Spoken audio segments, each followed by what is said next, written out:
This is WFO Radio. Well, all right. How's everybody doing out there? Joe Castello back with you. A little WFO Radio NHRA Nitro. Got Alan Reinhart. He's all rested and relaxed and ready to go for another edition of the show. If you're out there watching on YouTube, all you people on YouTube and sharing the show on Facebook and Twitter, we appreciate all you guys. And for you podcast listeners, after the fact, thank you so much. You know, I've been spending a lot of time, adding up numbers and seeing the show and everything. And we grew like over 100% last year. Just great stuff. And I really want to thank all you folks out there on Facebook. Apparently, what's happening is that you might see the show here on Facebook or YouTube or Twitter, and then subscribe on Apple Podcasts or Spotify or SoundCloud or wherever you get your podcasts. And it's working exactly as the plan is laid out before us. So thank you very much. This week, big week, major week in the history of the National Hot Rod Association. That is right. The start of the 70th anniversary season will be this week at Orlando's Speed World, and the first NHRA Division II race will be kicking off. And I am excited to let you know that it is going to be free, as in complimentary, on NHRA.tv. And it's going to be very exciting. And I will be your track announcer. So I get to pick up a microphone for the first time in 2021. Call a little NHRA action. I know a lot of the racers are headed that way. I've been following the social media, and it's very exciting. In fact, we had Sue Morris of Dave and Sue Stubo, who run in Super Comp and Super Gas, on our Ignition show. She was our guest host on the Ignition show last night, and kind of laid out all their preparation for the season and got me excited thinking about championships and round wins and races and wallies and all of that as we get started. We're only about 5 weeks away from the Gator Nationals. Think about that, the way it is all laying out as we get ready to start the season. Now, before we get to Alan Reinhart, I do want to mention a couple of things, like people who make it all possible. We got a new episode of the Hidden Horsepower podcast up. John Callies, who is the head of the Pontiac Motor Division Racing Department in the mid-1980s, had some great stories about Snake, Butch Leal, all kinds of good stuff. The newest episode of Hidden Horsepower, but it is all an exercise to get you to understand that Total Seal Piston Rings has absolutely cutting-edge technology. And if you're building an engine, you might as well use them and find that hidden horsepower, totalseal.com. Also, a big shout-out to the folks at samtech.edu, the School of Automotive Machinists and Technology. Brian Massengill, Judson Massengill, Linda Massengill, putting together a great school. Judd in the early 1980s is like, man, they should have a school. And Linda's like, we should start the school. And the rest is history. Go to samtech.edu. Also, be heading up to Gainesville. Can't help but think about Frank Hawley and the drag racing school. The Dragster Adventure in 2021, going to be off the hook, your chance to drive a dragster. So go to frankhawley.com, reach out, find out about those Dragster Adventure courses. Or if you want to do something extreme, why don't you drive an alcohol funny car? That's something I would like to do, but I don't think I have what it takes, honestly. Frank Hawley to drive it when the body comes down. I freaked out in the MRI machine. What's going to happen to me when the body comes down on a nitro funny car or an alcohol funny car? And Marvin Rodak, Rodak'sCoffeeandGrills.com, hot sauces and spice rubs and barbecues. And if you're down there in Fort Worth, Texas, by all means, head on over to Rodak's and pick up a pound of coffee or so. They've got all the exotics from all around the world. Marvin Rodak, one of our longtime sponsors. And shout out to our friends at Nitrofish. WFO20 is the promo code if you want the 10th anniversary t-shirt. They've also got our face coverings at nitrofishracing.com. All right, I see some people checking in on the Facebook, but now we're going to bring him on the show. He is the voice of the National Hot Rod Association. He is relaxed and rested, Mr. Alan Reinhart. Are you relaxed and rested? I know you were not in Arizona this past weekend, but it looked like you were kind of busy doing stuff, cool stuff. Why don't you share with us, if you want to, what you did? Oh, who cares about that? Happy birthday. Thank you. Thank you very much. I know it was a couple of days ago, but I wanted to wait until I could publicly say happy birthday. And I'll buy you dinner the first time that we get together someplace. But for those of you who don't know, Joe's favorite birthday gift, like me, is cash. And he is a size XL. Extra large. 2X. Oh, I'm sorry. 2XL. Happy birthday! I know it was your birthday over the weekend, and I wanted to start with that. Thank you very much, Alan. I had a great birthday, in January, so it's not during the racing season necessarily, but I love it. Had a good time. I did exactly what I wanted to do.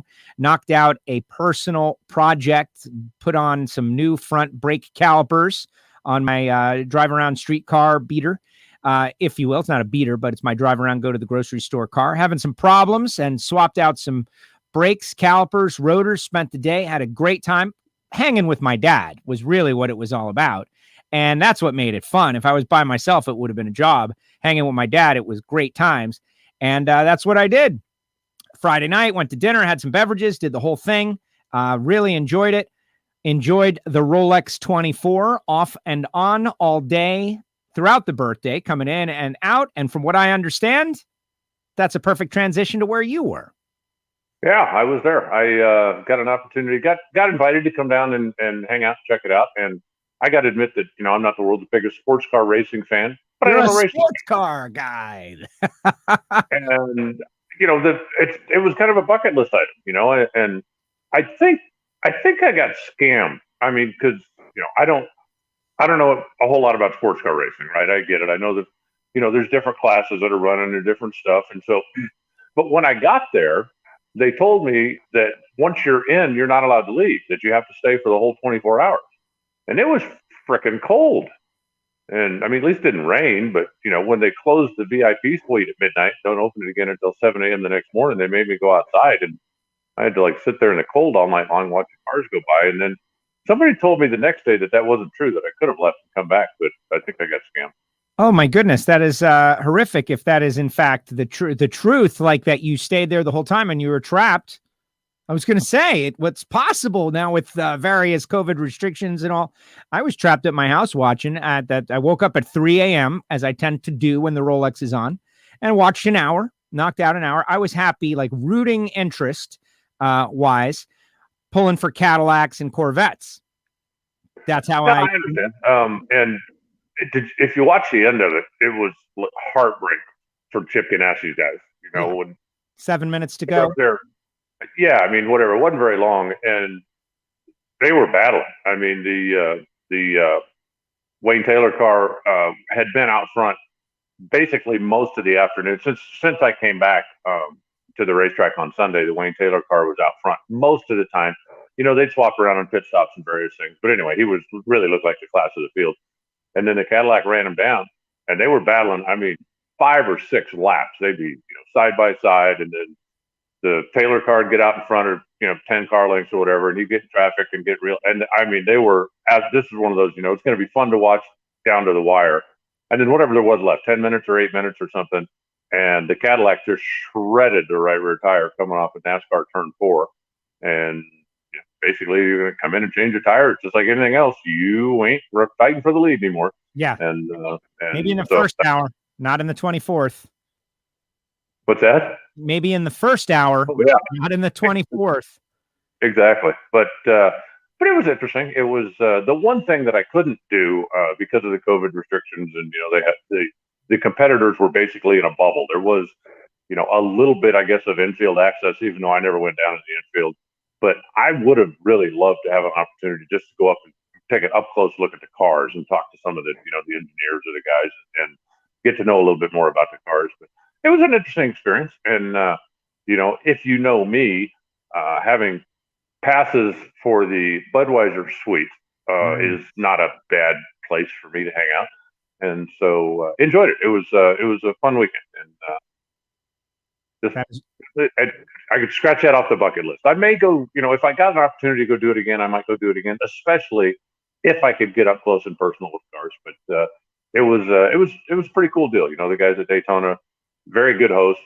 And a spectacular facility. Even if you're hanging in the grandstand doing stuff, it's still a really nice facility. And as long as you're sitting up high enough that you can see everything, you're in good shape.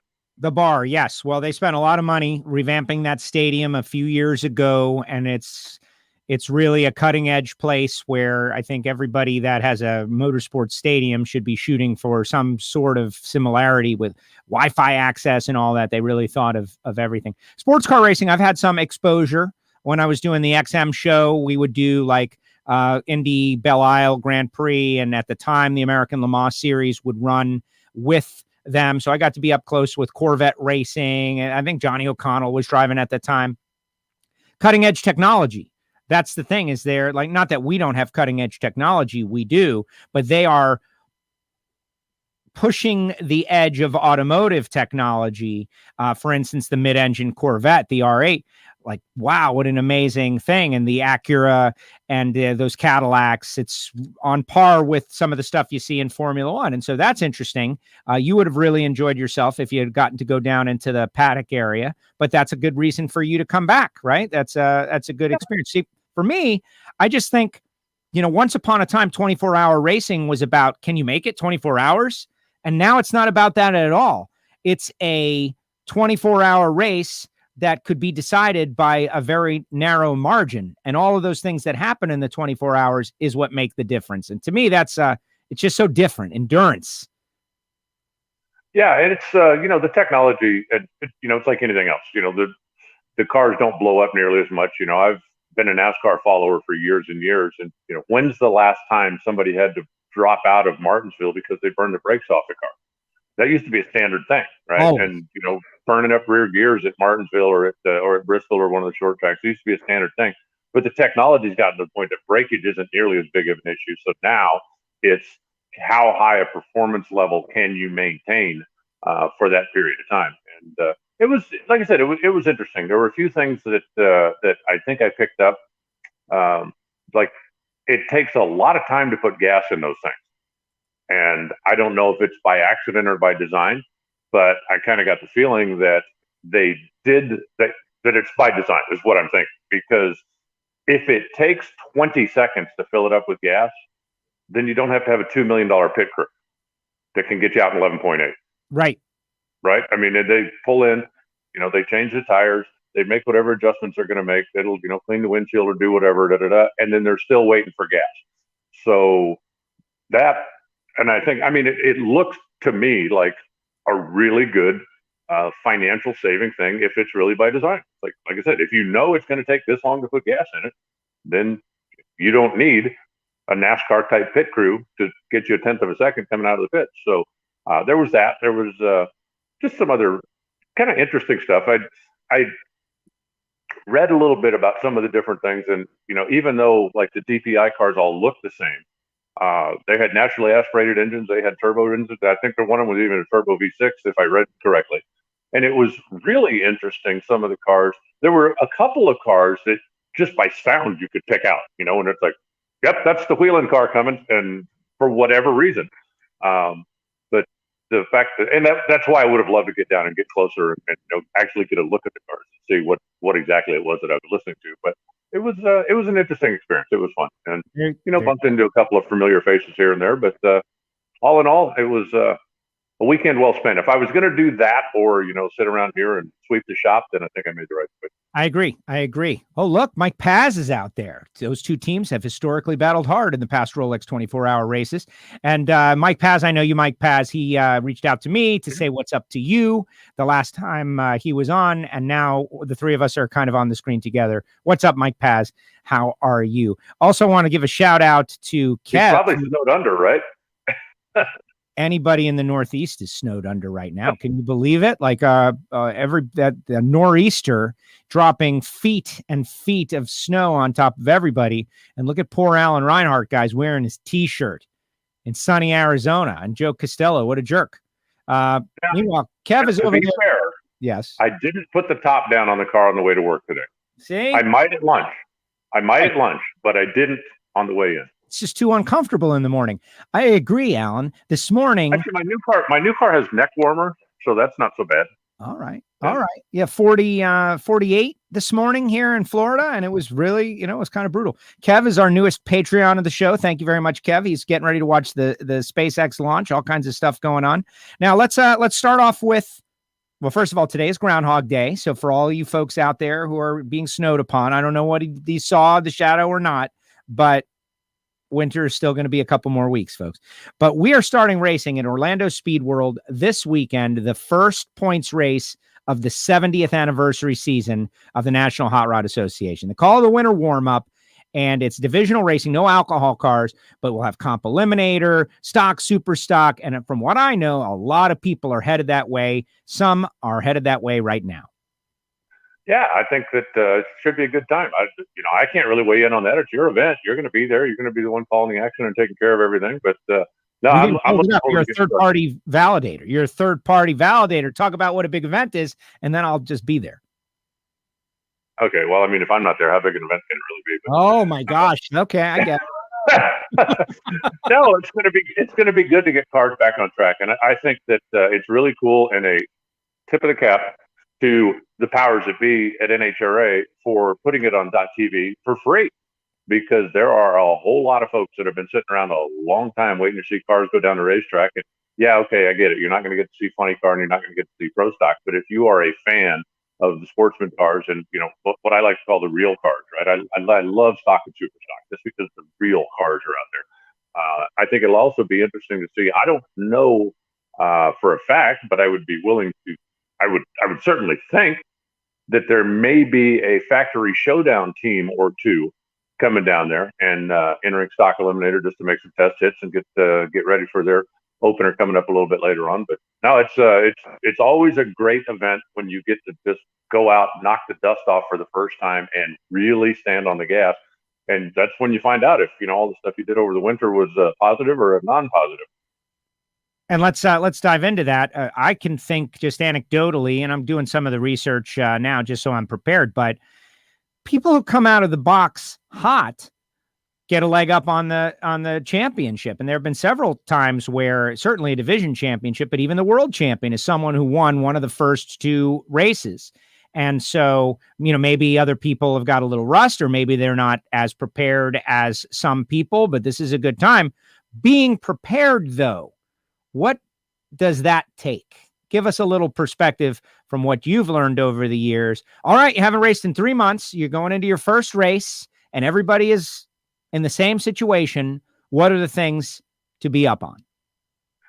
Well, I'm a big believer that the vast majority of the racing takes place in the shop. And then the only reason you really go to the racetrack is to prove that you were in the shop doing what you're supposed to do. Having your equipment ready, having the one thing that the first race of the season or the first couple of races of the season does is it validates, whatever work you did, whether it was, just typical maintenance, right? Okay. We sent the transmission out and had it freshened up. We went through all of the stuff. We repacked all of the bearings. We did the brakes. We did, tightened all the nuts and bolts, went over everything just to make sure that the car is set and ready to go. That's all great. And if you did that as a general rule, that will help you have a much more trouble-free season than if we put the car away last November and it hasn't moved since, and then we got it out and found out that we got a caliper leaking. Oh, well, duh. But I think that that maintenance is key, because that gets you started. You don't want to have to go to the racetrack and fix stuff that you should have known was broke before you got to the racetrack. And then the other side of that is you never really know until you go to the racetrack, did this stuff work, right? Hey, I got a new carburetor, I changed something. I got a new converter combination. This is going to be awesome. You never know really until you get to the racetrack. There was a big event in Bradenton, Florida this past weekend. Yes. And I don't know if you saw the note, but they asked Stevie Fast, who was terrible, but not his words. His words were, we stunk up the joint. And he said, what we found out is all the stuff we thought was going to be really great isn't. And now it's like back to work, because we've got to make some changes, because you want to think, you want to believe that everything you're doing is going to make your car better, going to make it quicker, going to make it more consistent, going to make it, going to increase your chances to win. But it doesn't always work that way. A lot of times you'll find out that, okay, well, we put this new converter in and now the car doesn't leave as consistently as it used to. Maybe we did pick up the 60 foot, couple of hundredths of a second, but if it's not consistent, that's not going to help you win, especially if you're racing with shoe polish or with a .90 thing. And so there's just a lot of that stuff. And, the more prepared you are before you leave the shop, usually the better you're going to be at the racetrack. It's the classic story about the harder I work, the luckier I seem to get. And yes, I think there's a lot of that. That if I tell you this, and I don't care if I'm racing in super street or if I'm racing in pro stock, if I have spent the last couple of months going over my equipment, doing everything, making sure that I'm ready to go, and the first guy I got to race is a guy who pushed his car in the trailer in November, drug it out, changed the oil, charged the battery, brought it to the starting line, I like my chances. You know, give me those guys all day long. It may not always work out that way, but you know,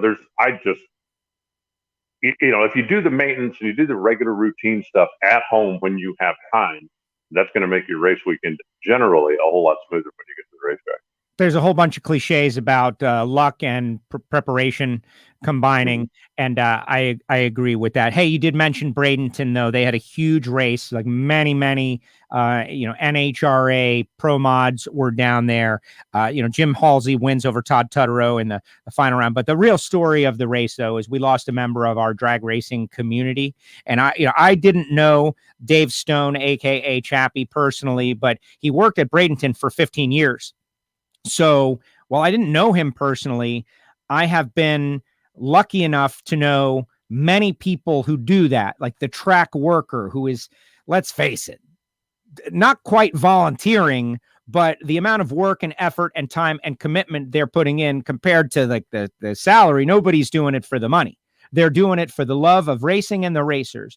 And Dave lost his life on the top end of the racetrack. People can go read the details of what happened. But I know when that news came out, it shocked our racing community, and it's obviously a tragedy. So to his family, both personal and extended, in the racing community, obviously a terrible situation. To all the track workers out there, like everybody who goes to a local track and does those jobs so that people can race, thank you for your commitment. And it's just a terrible situation. From what I understand, the race went pretty smoothly after that, and they raced just like we always say, like what would the person want, right? With Eric Lane, what would Eric want? There is no doubt in anybody's mind he would say, get out to the racetrack immediately. And that's what they did. And I think it is great. Just I wanted to mention Chappie, Florida drag racing. We don't all know each other, but it's limited. And so it's a tight family. Well, you're still always a family. And, it's my understanding, and, I don't have any more details than what anybody read, but just, kind of a freak thing that happened.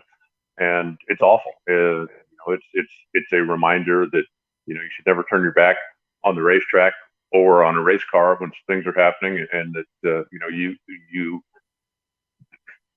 no matter what you're doing, you always have to be aware of the fact that, there's a danger factor involved, and it just, I send out my condolences also to friends and family. It's just difficult. And as you said, I think you put it very, very eloquently that, there's a lot of people that are out there that are doing that because they just love the sport, because they want to help, because they want to be involved, because they want to do something to support the sport. And it's a shame when we lose one, no matter how it is.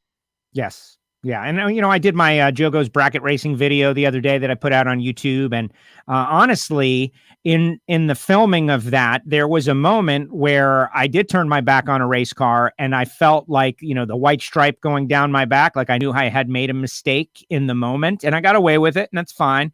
But I'm not going to do that again. Like, even the most safety conscious people every once in a while will maybe slip up. And I certainly did in that moment. And I'm not suggesting that's what happened with Chappie, because I don't know, but that's just great racetrack, race car safety. Like you always have to be head on a swivel at all times, thinking about the worst case scenario. And in that moment, I didn't. I was worried about my video, trying to come up with something good. And while it's happening, I could feel like, oh, this is a mistake. And I got out of it, fortunately.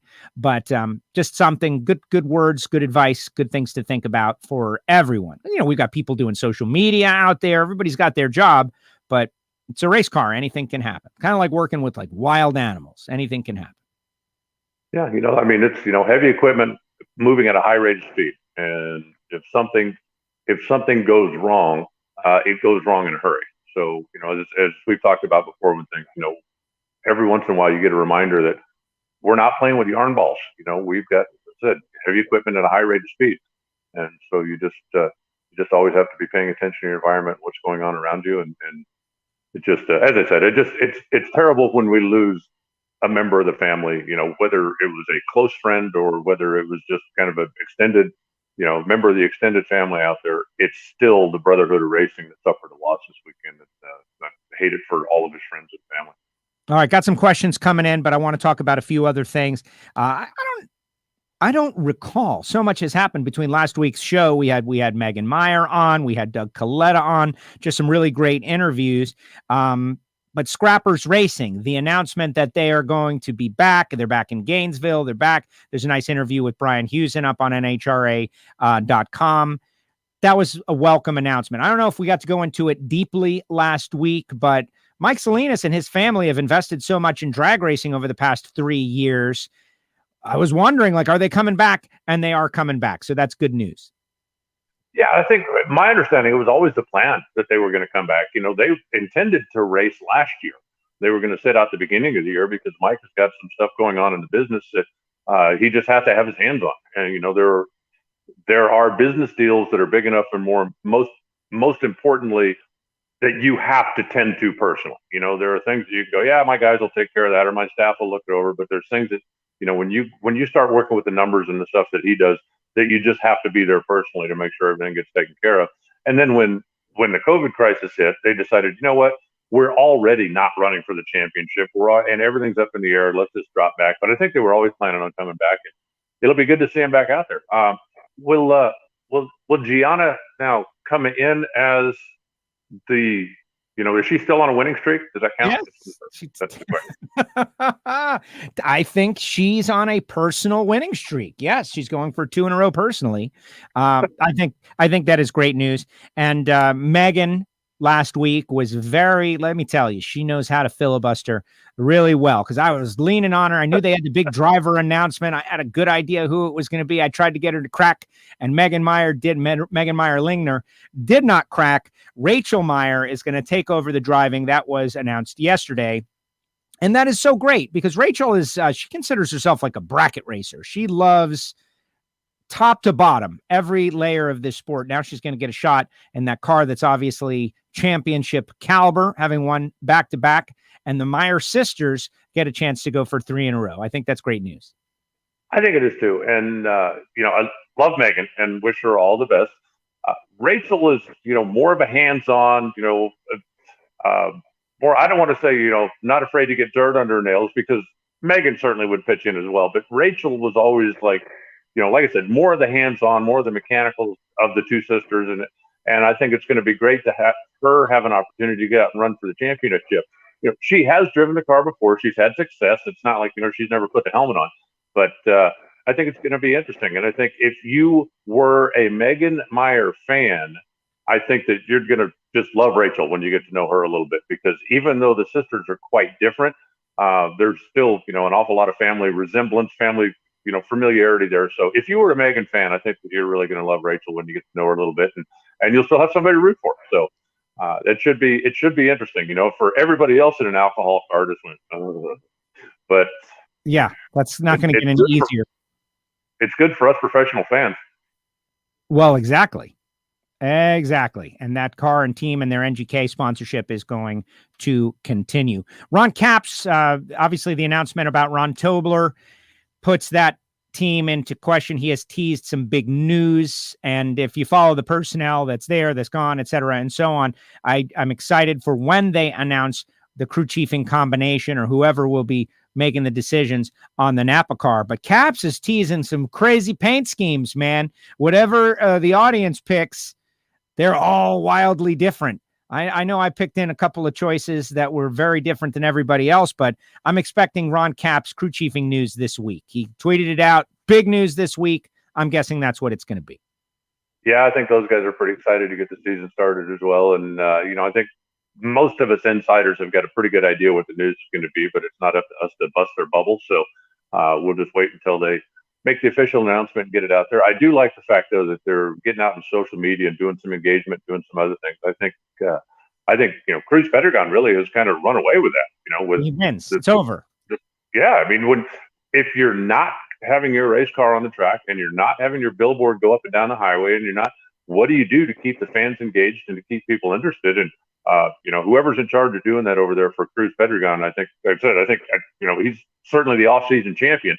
And it's nice to see now that, Ron and some of the other teams are starting to get involved as well. Once we get closer to racing, it always ramps up a little bit. But when Cruz announced the extension of Snap-on a few weeks ago, and there's forever the internet grumblers, but well, he hadn't won a race in 3 years. Look what he does for Snap-on when he's not at the racetrack, and that is such a big part of the game these days. It's not just about your car has to win every race and your car has to be on TV every week, and it's what are you doing for me, period.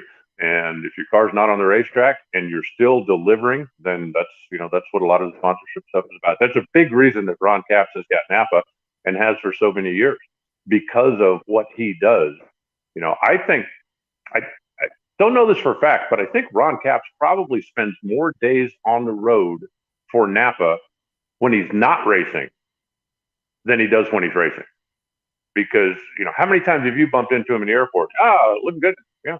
No, he's looking forward to getting home, right? He's like, no, I'm on my way to Boston. I've got a meeting thing I got to go to. I've got whatever, a Napa thing. I've got when they're going into some of the different markets, the Napa stores in the neighborhood will have some type of a competition to have Ron come out, do a meet and greet, spend some time there.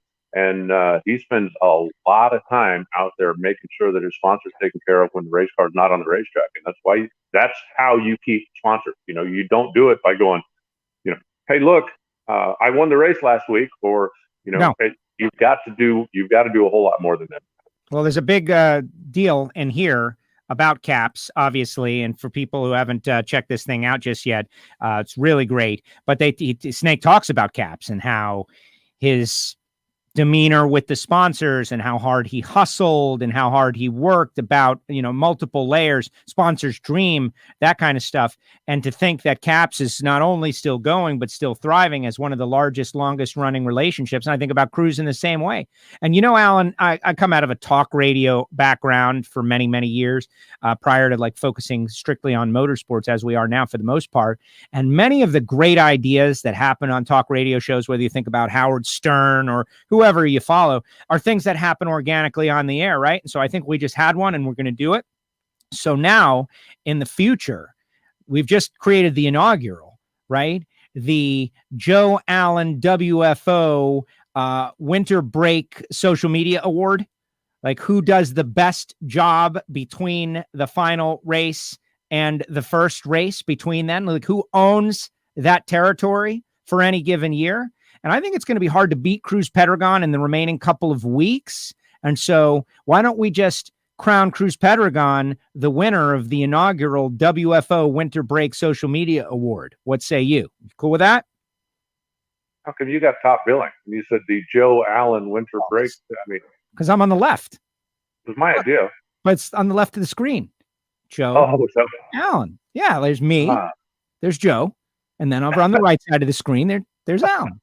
It's as simple as that. I mean, if you really want, I can just kind of. And now look, oh no, I'm back. It put me back on the left. I tried to do it. All right, enough silliness. We're moving on a little bit. That having been said, John Force Racing. I'm waiting for some sort of news. I'm waiting for this to break. I'm waiting for the dam of information to break, because we are getting kind of close now. January is over. We're into February now. Traditionally, we would be days away from the Winter Nationals, and there's a lot of things that we don't know. And a lot of people still asking questions about John Force Racing. I know they're going to do something. I know news is going to happen. I don't know when, and we're all waiting. Yeah, and I'm in the same boat. I talk to John fairly regularly. I haven't spoken to him in probably 10 days or so now, but I expect to see him out there on the racetrack. I think they're still putting everything in place. Nobody wants to make an announcement and then have to backpedal. And, I personally believe, especially in these days of instant communication, I'd rather wait and get it right than, just be first and then be wrong. Right. And so I think, we just wait until everything's in place. When I was in his shop a couple of weeks ago, they're geared up, they're ready, they're loaded up and ready to go. So I certainly expect to see them when we get to Gainesville. What we hear before then, I don't know, but I think that, there will be an announcement coming up at some point pretty quick, because we're running out of time pretty quick. But I think that, John just wants to be sure that he's got everything in place and everything signed and everything taken care of before he makes any public announcement. But I am pretty confident that the John Ford team will be in Gainesville. Excellent stuff. All right, we got some questions from some WFO listeners. Like Spence says, you guys going to be at the Pro Nitro test at Palm Beach, confirmed on Palm Beach's website, and I will not either. I will not. But the idea that there's testing going on, it's going to be a very busy month in Florida, and that is kind of, it makes sense given that there is the start of the season on the East Coast, right? It was here at a track that's not an NHRA track, that's not applicable weather conditions. So they moved to Arizona. That made a whole lot of sense. But if you're going to have a one-off East Coast opener that is the start to the season, if you can get some test days around there before the actual test, which is going to be at Gainesville Raceway, from what I understand, do it. And I think that's what's going to happen. I haven't heard that officially. I'll try to see if I can get official word on that before we come back next week and talk about it. But I've heard, I think probably the same thing that you heard was that Gainesville Raceway will be open, potentially Monday, Tuesday, Wednesday of race week to allow the teams to come down there and get some test runs in. And that's something that in the past had never been allowed. But if there's one thing that we learned from 2020, the words "we've never done that before" no longer exist. What is the best from a financial standpoint? And I don't mean like how much money can we make? I mean, how can we save expense for the teams? How can we save expense for the NHRA? And if having everybody on the same track, for a couple of days before the race is certainly easier than doing it someplace else, packing up, moving, doing it all, and coming back. So I hope that does happen. The guys, you just need to go out. There are teams that are going to need to go out and test whatever new stuff. There are teams that are going to want to go out and just make a couple of runs and get the crew back in shape. The number of times when guys would come to Phoenix, for example, when they were doing the warm-up stuff out here, and I'd go back and, go walk through the pits. But what are you working on? Nothing really. We just wanted to, come out here, make a couple of runs and get everybody. And it's like, couldn't you do that at the shop? And they're like, yeah, but it's not the same. It's legitimately, you can't take the car down the racetrack at the shop. And so you want to make the run. You want to come back. You want the guys working on it when it's hot, and just kind of getting everybody back in sync. And so there'll be some of that going on. But I look forward to it. I think that if the teams are allowed to test at Gainesville, then I expect that to be a pretty busy couple of 3 days, simply because whatever you learn is going to be instantly applicable to kicking off the season when we start running for real. And Gainesville will be one of the tracks that has a Friday night qualifying session, and then 2 on Saturday before we set the field to race on Sunday. So having a couple of runs under your belt before you go into that Friday night qualifier, I think is going to be big. Yeah, that's a good point that you bring up, the Friday night qualifying session at certain racetracks. I did have someone reach out to me a couple of days ago, just randomly on social, and say like, hey, are they only doing Saturday, Sunday? Or are they doing Friday, Saturday, Sunday? And it's certain races where there was a big Friday. And Gainesville, I don't know if it's the biggest Friday, but my personal experience there tells me that it's a big day. Friday at Gainesville is a big day. Saturday is the biggest day of Gainesville. But I am definitely looking forward to that. And yes, with all the things going on, the Garlits Hall of Fame, all the things going on around Gainesville. All right, a couple other things. Chris Garrettson says he lost 45 pounds out of the car, but none of it was off of him. That's all right, Chris. None of it. So he's ready. Yeah. Well, it's always easier to diet with a torch than with a fork. So Yes, although I highly recommend the keto, at least for a few days. And Jerron Settles out there, the Flying Airbrush, wants to know what your take is. Very sports talk radio comment right there. What's your take, Alan, on the potential end of the year D7 38 races in a row because of the postponements like Tucson? I think that it should be very lively when we finally get down to the end of the year out here. For those who don't know, Arizona has been kind of deemed a hot spot, and we're under some pretty severe restrictions out here right now. So, I think it wasn't a huge shock when they moved that race. But yeah, I think that, the D7 championship could be come down to 2 weeks left in the season. Where are you at? 900 points behind. I got a shot. Yes. It'll definitely be busy when we get out here at the end of the season, but I think it'll be fun because I think there'll be, depending on what people do in other divisions and how smoothly everybody's schedule goes, that's always been the fun of the Las Vegas event, is if you have a chance to do anything, whether it's win the world, whether it's win the division, whether it's finish top 10, whether it's, get your bronze card or your silver card, that was the only race left. And it's going to come down to, it looks like now when we get down to the end of the season, you're going to have an opportunity to head west and pick off maybe 3 races, maybe 4 races on the regional level. So it'd be one of those where I think even more championships than normal are going to be decided in the last couple of weeks of the season. And I'm happy that it's happening in my neighborhood. Exactly. And there's a couple of questions in the comments section. I think we can kind of just like put them all together. Who wants to know about this track? Who wants to know about that track? And we are still in the pandemic, folks. And so there's nothing is assured. Everyone is trying to do their best. I see that NHRA, what you told us on the show about that development plan and the map, NHRA had to say, hey, Wild Horse Pass 2022, we have every intention of doing that race. And so there's a whole bunch of stuff going on.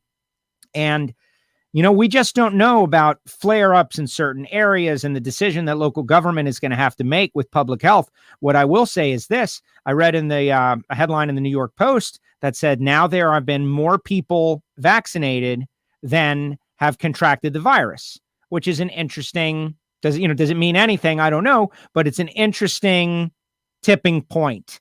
And those numbers are going to continue to go up. Hopefully the other numbers will go down.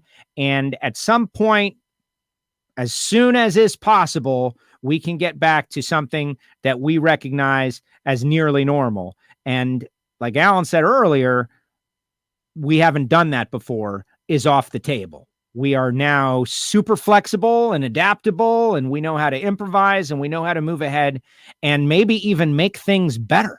Like WFO used to be an audio podcast only, and you couldn't see Alan's mug. And now you can. Is that better? That's better. I don't know. That's a good question. Maybe I just destroyed my whole point. Terry says she can't wait to hear you say attention in the pits. Yep, coming soon. And, for anybody out there that still has, if you got questions, you got stuff, you want to shoot them to me, have at it. Announcer@nhra.com. I'm certainly not privy to all the inside stuff and everything, but if I've got an answer for you, I'll be happy to share it. And, if you're going to ask me, hey, okay, what's the straight scoop on ABC Raceway that's got their race lined up?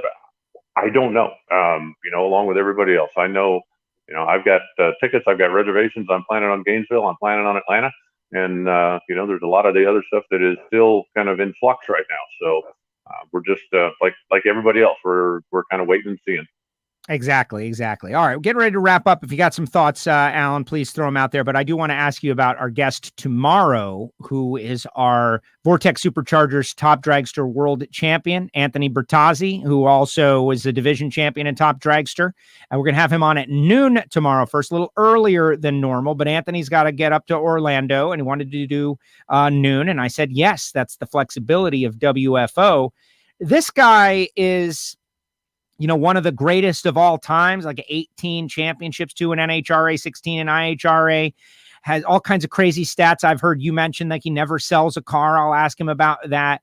But an incredible talent on the racetrack, like one of those rare guys that just has the innate ability to turn on win lights, has the switch, right? The win light switch. I'm excited to speak with Anthony. Going to be his first time on the show, where we, talk at the track all the time, but I'm eager to get his opinion as we get ready to roll back into Orlando. But talk a little bit about Bertazzi and his just, the legend of Anthony. Well, I think one of the biggest things that lends to his success, obviously he's got the skills. He's got the whatever it is. I actually had a conversation with somebody about race car drivers the other day that we can go into a little bit if you want to. But I think one of the big secrets to his success is kind of what we were talking about earlier, preparation. Anthony next to never is at the racetrack changing a transmission, working on a car, doing that, because he's got a very good maintenance schedule. He stays on top of all of his equipment. When his cars roll out of the trailer, they're ready to go. And he got pushed off the starting line somewhere, I couldn't even remember when. And I was stunned being up in the announcer booth going, I can't remember. I mean, in however many years Anthony's been coming over here and racing with us, like 20, whatever. I can't remember his car ever having a problem on the starting line. And I think that is a big, big secret. A big key to his success is the preparation. The fact that they make sure the cars are ready in the shop before they leave. The guy that he's got at the racetrack that takes care of it knows every inch, every nut, every bolt, exactly what. And it's almost like they can anticipate an upcoming issue and fix it before it happens. So that every time that car goes to the racetrack, Anthony doesn't have to worry about anything except just driving it. And, the driving conversation, maybe we can say this for another show, but tease it. Well, somebody basically said, a great driver, anybody can be a great driver. I disagree totally. But then how do you measure it? Okay. You can have a guy run a mile and you can tell if he's fast. You can have a guy run 100 yards. You can tell if he's fast. You can have a guy pick up weight. You can tell if he's strong. How do you measure the ability that somebody has in a race car? You take a guy like Kyle Larson, and from everything, I mean, absolutely amazing talent. How do you measure that talent? Is that you can't say, okay, well, compared to Joe, he runs faster, or compared to Alan, he lifts more. But that doesn't mean it's not there. And there's a lot of guys that just have, like, use the innate, the switch, the innate ability to turn on win lights. Whether it's Anthony, whether it's Peter Biondo, whether it's Fletcher, whether it's, there's a lot of guys out there, Justin Lamb, that just seem to have that. But I don't know how you measure it. If you put Austin Williams and Justin Lamb in identical cars and send them down the racetrack, you still can't say definitively this guy's 10% better than this guy, no, or this guy's 25% better than this guy. There just isn't a yardstick for that. But that doesn't mean that some guys don't have an incredible ability to complete the task, even if there's no way to measure it. I agree with that in those conversations. If we're talking basketball, like, LeBron, Jordan, Magic, and you could break them all down, but I know a lot of people like to do that. I don't like to do that. I like to put them in like an echelon, a tier, and the top tier, and then the specifics between the people in the tier don't really matter, because there are people who can get on a practice tree all day long and go 00, trip, zip all day long. And then you put them in a car and they're fine. And then you put somebody really good next to them and they're red all the time. Like, there's just certain elements. And that's what I think is so appealing to this sport, is because there are so many different factors. There's people who crush the tree and can't drive the stripe. There's people who could drive the stripe great, but they're inconsistent on the tree. There are people who are really good, but their car is not that great because maybe no problem, nothing to themselves. They're just doing the best they can with what they've got. There's so many different elements, but I can tell you this. People with 18 world championships and many, many double-digit Wallies, or turn on win lights consistently on a regular basis, like Bo Butner, and the first time he ever runs a super gas car, that kind of thing, they are in that top echelon of drivers and abilities. Like, well, I went bracket racing, the little video I did in the GTO, and it was terrible. I came off the trailer 10, and then I got to thinking about my 10 instead of just going with it, and then I was like 110. And then I was 160 and I was all in my head. And then I got back to a 64 and I was like, man. And I think about, I was like, these people who go out there and they're just, foot braking 20, 20, 20, 20. Oh, I need to know. Oh, okay. I don't need to know anymore. I need a 40. They can just do that all day long. They are no different than the Tiger Woods commercial where they said, hey, Tiger, what we need you to do is bounce this ball off your putter 10 times and then hit it into the air and swing it like a baseball bat and hit it out there like a baseball. Can you do that? Yeah, sure. Click, click, click, click, click, click, click, click. Boom, hit. One take. See you later. Pay me. And that's true. That's what that's the difference between a regular schmuck like myself, who's trying his best, having fun, and a professional. And those professionals inhabit the NHRA throughout all categories, and you better hope you don't have to run one. And if you do, you better bring it. Short memory, I think, is a big part of that too. You can't go up there and go red and then go up and, get in your other car, whatever, and come back and go, don't go red, don't go red. You just have to put that beside you. And that's one of the reasons that you mentioned Tiger Woods. I think that's a perfect comparison. If Tiger Woods hits a bad shot, okay, he's over there in the rough, he's on the side, the ball's buried, then he walks over and goes, okay, here's what I got to do. Give me this club, give me this deal. There's the pin. Right? All business. Yep. the fact that he hit the last one, it doesn't even exist anymore. Where I walk up there and I'm like, I can't believe the ball's in the grass and I can't hit. Give me a damn club. And at that point, I might as well go home. Yes. Because I've got no chance. But you've got to be able to just turn that stuff off and come back and get after it again. And that's, it's not easy to do. But there's also just so much stuff that, again, you can't. I don't know how you would ever put a meter on it. When a guy lets go in a fast bracket car and spins a tire, and he goes, okay, now I know I'm going to be too slow, or the number that's on the board isn't what I'm, and calculate all that, come up with a new game plan, and figure it out by the time they get to the stripe 4.5 seconds later, and still have a good opportunity to win the race. Whereas somebody lets go and the thing spins a tire and they go, oh, I'm done. And you're right, you're done. Yeah. There's no way to quantify that stuff, guys. And I've just talked to guys over and over and over that's like, I felt a spin and I did this and I hit the override and it's like, but because there's no way to put a meter on that. That doesn't mean that some guys aren't really, really good at it. Yes, absolutely. I think about like the astronaut training from the right stuff, and they got those lights and they're touching the lights and they're trying, like, who touched the lights faster? Okay, there's one element, but when John Glenn is trying to pilot that thing back into the atmosphere, that's a different thing altogether. And I think that's why we like it, because it's not easily quantifiable, that there is this spiritual nature to it. It's also, the it factor, playoff baseball, right? Like, you can have a guy who's a 300 hitter all season long and he's great, but then he gets into the one critical playoff situation, that critical at bat, and he doesn't come through, and the math just doesn't come up. But the math doesn't come up over and over again, and you're wondering why. And then there's that other guy who's a 240 hitter, and he comes up in that critical situation, and somehow, some way, he gets the label clutch, right? Man, that guy's super clutch. Well, what is that? I don't know. When the stakes are high, that guy's hitting 300, and when the stakes are normal, he's hitting 240. The other guy, when the stakes are normal, he's hitting 300, and when the stakes are high, he's hitting 240. What is that? And if we could define it, we'd probably make a lot of money. I just read Chuck Yeager's book. I'd been meaning to forever, and then when he passed, it's like, okay, and it was backward, blah, blah, blah. But I just read Chuck Yeager's book, and you talked about the right stuff, and he said that he firmly believed that the best pilot is the one with the most experience, and he said that one of the things from the first time he got in an airplane, the first time he got in an airplane, he got sick, but when he started flying, he wanted to fly every plane, every day, every hour, everything. And that there were times when he got into a situation that he felt, because he had so much experience, he maybe had a better chance of somebody to get out of.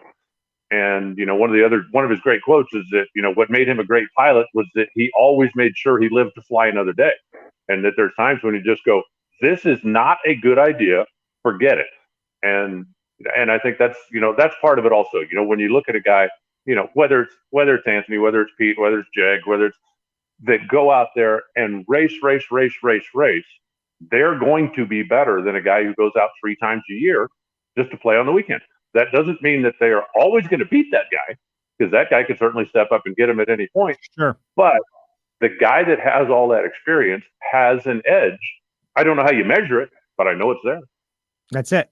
No, it is. And it's amazing. And as our sport has developed, and I think about 70 years of NHRA drag racing, would Wally Parks have ever thought that it would evolve to this level of intensity? And these guys are going to come out. And I remember, Segrini telling me how impressed Wally was about the uniforms. Like, these guys got uniforms. That's great. And now the level of drag racing is through the roof. Alan, great job as usual. Thank you so much. I'm happy you decided to come to the state of Florida and spend a little money, had a little fun at the Rolex. We're getting started. I know you'll be back real soon in just about 4 or 5 weeks or so for the Amalie Motor Oil NHRA Gator Nationals. I'm looking forward to catching up with you next week, and I'll be the guy with a race report. Yeah, well, I look forward to catching up with the stuff that's going to be going on down in Orlando. probably will not watch it Sunday afternoon. Just so you know, there's another sporting event that may take precedence. Yes, exactly. But I hope you guys have great weather. I hope you have a great race, and I hope you have billions of people watching free on NHRA.tv. That's right, free. Okay, give me a Super Bowl pick, Alan. I'm making everybody go on the record. KC or Tom? You're going with Tampa Bay. All right, not me. I'm taking KC. I think the youth and exuberance is going to take down the age and treachery on this time. But and that's very possible. But I've always been a fan of Tom Brady's. I just like the way he plays the game. I like the way he does stuff. You can tell me about Bill Belichick's story until I don't care. I've always liked that. Gronkowski, as I said before, is an Arizona Wildcat, so I always got to root for Gronk. And what you just said a minute ago about the guy who, like, when it's all on the line and the pressure's in, it's like, oh my God, this guy always comes through. Tom Brady. And that's Tom. I mean, Derek Jeter, definitely. He hasn't won all 9 of his Super Bowls, but he's done pretty well. And I'm going for that. If Brady were to win, there is a silver lining. It will de-emphasize all the Super Bowls the Patriots have won recently. They weren't that great. It was obviously Tom the whole time. And so that's a good like silver lining for people whose teams have been destroyed by the Patriots over the years. It's Tom. There is, and probably everybody in New England will start the, we got rid of the wrong guy campaign, right? And then we trade Tom for Bill. Maybe, let's get him back. Let's send this guy down the road. But now, more than anything, I hope it's a good game. If it's 35-3 in the middle of the second quarter, I'm turning it off. And I just hope it's a good game. I want there to be 5 minutes left and me not know who won, or 2 minutes left and me still going, either come on guys, hold on, or okay, my guys got a chance. That makes it an enjoyable game for me. The over under is like 56.5, and I think the over is coming in. Not that I'm a degenerate by any means, but that would be a good game. Like, I like to see him sling, and Tom will slam. I'm a Dan Marino guy. If you remember Dan from way back in the day. As long as it's not 55-10. If it's 55-10, that would not be right. No, like 55-50. Let's hit the over big time. Alan, thank you very much. I appreciate it. All right, Joe. Happy birthday, and I look forward to moving the celebration back. So whenever we get together, I'll buy you dinner. Oh, that is great. And look at this. Look, I got some pull too. Where is this? Look at this. After last week and my complaining, so thank you. That was it. You hadn't worn the shirt. I wouldn't have thought about the shirt. I wouldn't have complained. Just like that. Total Seal gear, baby. You can get it at TotalSeal.com, everybody. All right, Alan. Thank you. Yeah, sure. Happy for you. Matt sent me a bill for that, just so you know. Oh, no. Thank you. There it is. That's my Christmas gift. We're our birthday gift. We're all good. All right. Thanks, Alan. Enjoy Orlando. We'll see you next week. Later. There he goes. Alan Reinhart, voice of the National Hot Rod Association at national events. You'll hear him on NHRA.tv. But this weekend, you'll be hearing me. All right. Get your comments into the comments section.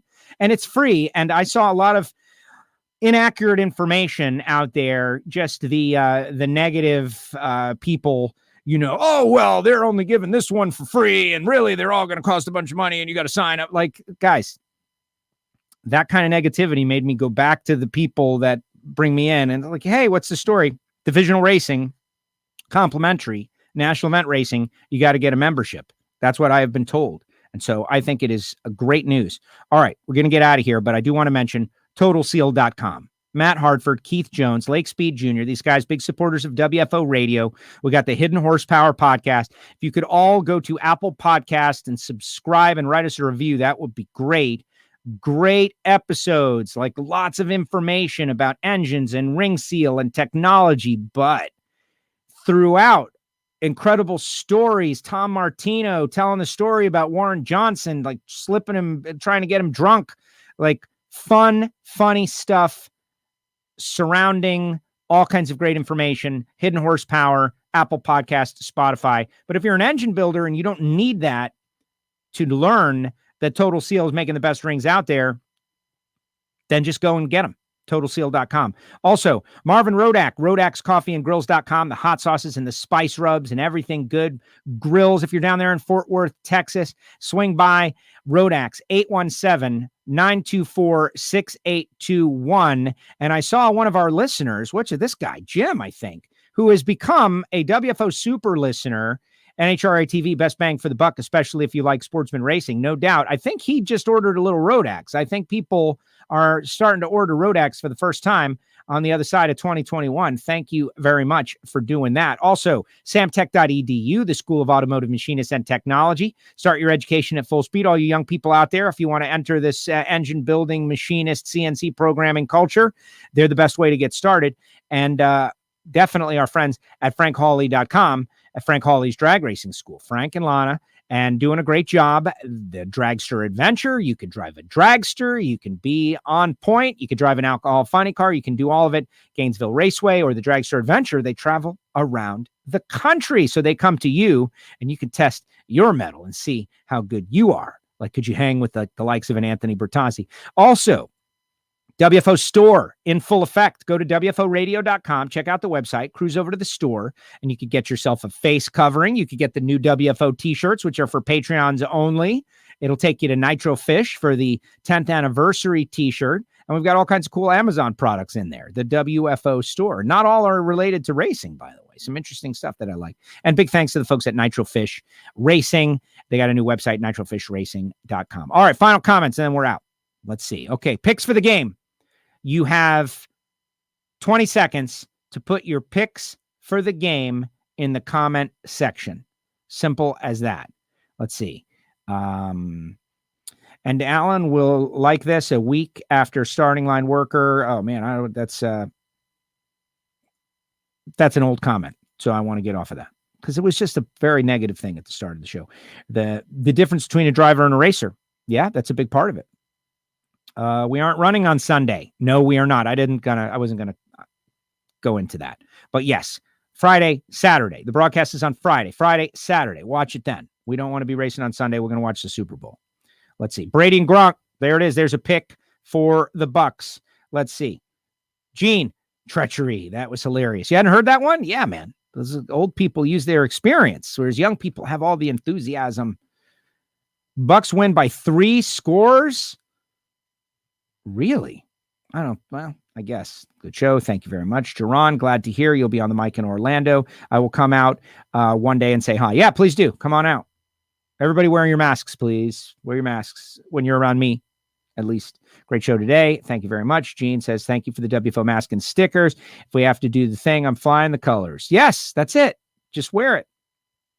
And it's best bang for the buck. Let's see. Barrichello says, thank you, Joe. Happy belated. To everybody who wished me a happy birthday on all the social media, thank you so much. There's like birthday wishes everywhere, and I'm humbled by it. I don't deserve it. Thank you. Jim says, KC. Brady and the Gronk. Tampa Bay, says Jay. Whichever team has Brady. Yeah, Kev, we know you're a soccer guy, man. It's you like Liverpool or Chelsea or Man City, one of those guys. I don't know who you are. Got limited time. Joey Rocket says, happy birthday, Joe. He says the Chiefs are going to win. Yeah, I'm with the Chiefs.